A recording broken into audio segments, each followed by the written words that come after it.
नमस्कार मित्रांनो, स्वागत आहे तुमचे आजच्या व्हिडिओमध्ये. आजचा व्हिडिओ हा प्रेपोझिशनचा पार्ट 6 आहे. आजच्या व्हिडिओमध्ये आपण प्रेपोझिशन टू बद्दल माहिती पाहणार आहोत.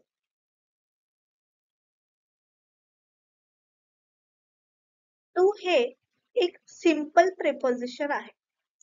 इंग्रजी व्याकरणामध्ये टूचा उपयोग प्रेपोझिशन किंवा ॲडव्हर्ब अशा दोन्ही प्रकारे करता येतो. जेव्हा टूला जोडून त्यानंतर एखादे नाउन किंवा प्रोनाउन वापरलेले असते तेव्हा त्याला प्रेपोझिशन म्हणतात.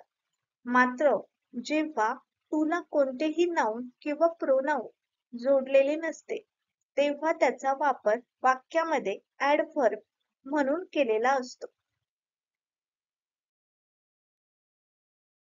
तसेच टूचा उपयोग वाक्यातील इन्फिनिटिव्ह दर्शविण्यासाठी देखील केला जातो.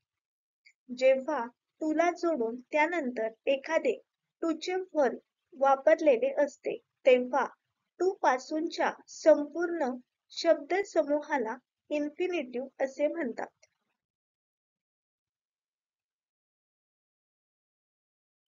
सिंपल प्रेपोझिशन म्हणून वापरताना इंग्रजी व्याकरणामध्ये टूचा वापर पुढीलपैकी एका अर्थाने केला जातो. टूचा पहिला अर्थ आहे कडे.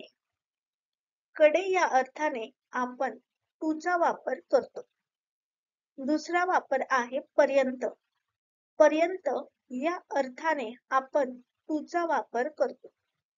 आणि तिसरा वापर आहे अप्रत्यक्ष कर्म दर्शविण्यासाठी म्हणजे इनडायरेक्ट ऑब्जेक्ट दर्शविण्यासाठी आपण टू या प्रेपोझिशनचा वापर करतो.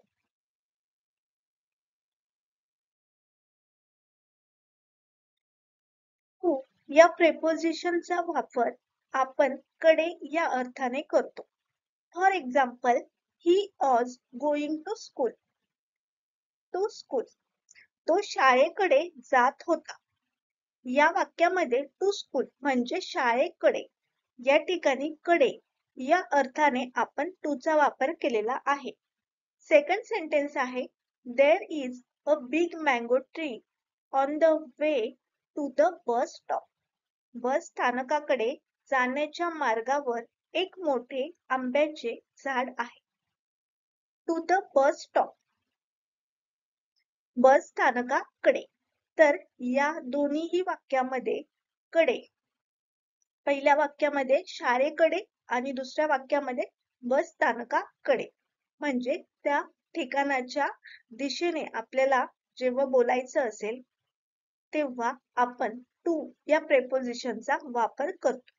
To the bus stop, to the school म्हणजे शाळेकडे किंवा बस स्थानकाकडे किंवा अजून ऑफिसकडे टू ऑफिस, अशा प्रकारे आपण टू चा वापर करतो.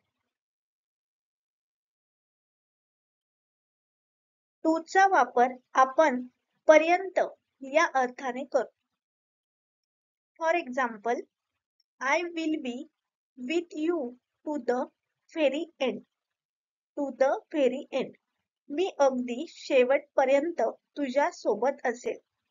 टू द व्हेरी एंड म्हणजे शेवटपर्यंत. तर या वाक्यामध्ये आपण पर्यंत या अर्थाने टूचा वापर केलेला आहे. सेकंड सेंटेन्स आहे the army fought to the last drop of blood. सैन्य शेवटच्या श्वासापर्यंत लढले. लास्ट ड्रॉप ऑफ ब्लड म्हणजे शेवटच्या श्वासापर्यंत. To the last drop of blood, शेवटच्या श्वासापर्यंत. तर या दोन्हीही वाक्यामध्ये पर्यंत या अर्थाने आपण टूचा वापर केलेला आहे. टूचा वापर आपण अप्रत्यक्ष कर्म दर्शविण्यासाठी करतो. For example, he sent a letter to his brother. त्याने त्याच्या भावाला पत्र पाठवले. या ठिकाणी इनडायरेक्ट ऑब्जेक्ट दर्शविण्यासाठी त्याने त्याच्या भावाला पत्र पाठवले टू हिज ब्रदर. तर या वाक्यामध्ये अप्रत्यक्ष कर्म दर्शविण्यासाठी आपण टूचा वापर केलेला आहे. त्याने त्याच्या, इथे आपण इनडायरेक्ट म्हणजे अप्रत्यक्ष कर्म दाखवलेला आहे आणि या ठिकाणी आपण टूचा वापर केलेला आहे.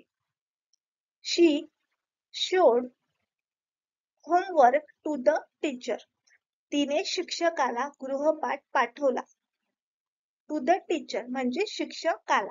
कोणाला? शिक्षकाला. टू द टीचर, शिक्षकाला. तिने शिक्षकाला गृहपाठ दाखवला टू द टीचर. तर या दोन्ही वाक्यामध्ये जेव्हा आपण कोणाला तरी काहीतरी दाखवलंय किंवा पाठवलंय म्हणजे अप्रत्यक्ष कर्म दाखवण्यासाठी, दर्शविण्यासाठी, इनडायरेक्ट ऑब्जेक्ट दर्शविण्यासाठी आपण टूचा वापर करतो. आजच्या व्हिडिओमध्ये आपण टू या प्रेपोजिशनचा वापर इंग्रजी व्याकरणामध्ये कशा प्रकारे करतो हे पाहिलेलं आहे. तर आजचा व्हिडिओ तुम्हाला आवडला असेल तर व्हिडिओला लाईक करा आणि व्हिडिओ शेअर करा. व्हिडिओ शेवटपर्यंत पाहिल्याबद्दल धन्यवाद.